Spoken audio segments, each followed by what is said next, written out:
We have talked about polygons. We've talked about quadrilaterals. A special type of quadrilateral is called a trapezoid. And the trapezoid, it's quadrilateral, which means it's got four sides. But what's special about this is not that this is not a parallelogram. It's that the only defining characteristic of a trapezoid is that it has two sides, two opposite sides that are parallel to each other. Notice the little parallel symbols? And that's it. So we don't have any congruent legs. We don't have any congruent angles necessarily, or opposite things that are specially congruent. It's simply that the opposite sides are parallel and that it happens to have four sides. And then we have a rhombus, which is a quadrilateral, which is actually a special type of parallelogram. The trapezoid was not a parallelogram. The rhombus is a parallelogram.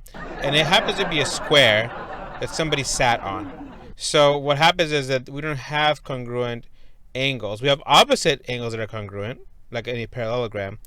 But what makes a rhombus special is that the opposite sides are congruent to each other. So a rhombus is an equilateral parallelogram. Now, the area. The area of a polygon is the entire interior region. So this inside is the area, right? How much paint do I need for the wall? How much carpet do I need for the room? That's area. If we were to look at the edge, right? The edge is called a perimeter, and we're not going to focus on perimeter this time. We're going to focus only on the area. Now, I'm going to be technical here. I'm going to show you the math, but I'm also going to show you some of the science that goes with this, the reality that goes with it.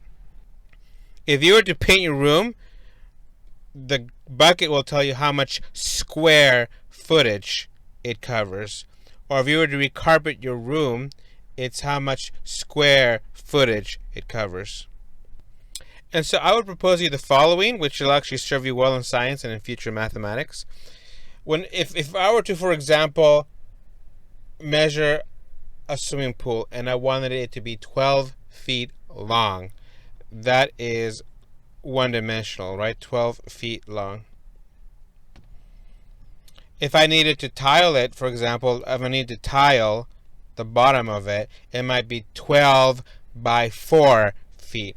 Well, 12 feet by 4 feet, that's 48. Feet times feet, that's feet squared. That's our squared feet. Now, that's interesting because area is two-dimensional and it has a second power. Oh, snap. Now, after I've tiled the bottom of that swimming pool and I want to fill it with water, let's say I'm filling it and it's 12 feet by 4 feet, of course, but how tall is it? Well, let's say it's 7 feet deep. Well, we can multiply all these numbers out and we would get 336, for example. But how many feet do I have? 1, 2, 3. That's cubic feet. That's the third power. That's three-dimensional. So may I propose to you that length is a one-dimensional quantity, and that's why it has no power, right? It has a first power, but we never write it. Area is two-dimensional. I'm painting a wall, I'm changing a window, maybe a picture size, right? 4 by 6, etc. That's going to be two-dimensional, and then volume is going to be how much I can fill in, and that's going to be three-dimensional. Our focus is going to be on the two-dimensional in this video. If you're asking about a four-dimension, we talk about physics now. Minkowski in space proposes that the fourth dimension will be time. Let's just do two dimensions. So if we're given a rectangle with a length L and a width W, then the area of a rectangle is going to be length times width. And that's it. We multiply the two. So if our swimming pool is 4 feet by 12 feet, we do 4 times 12. Now what does this look like? Here's our 4 feet, and here's our 12 feet. And if you were to count how many square feet are in this tile of this pool, count every little tile, you're going to end up getting 48 tiles. Okay. Now, any typical math class would say, oh, the answer is 48, class. But, yeah, Mr. Over, sorry about that. So, you're going to make sure you mention, because this area and it's two-dimensional, it's going to be feet squared. So, for a rectangle, simply multiply one dimension by the other dimension, and then make sure to keep the units in squared.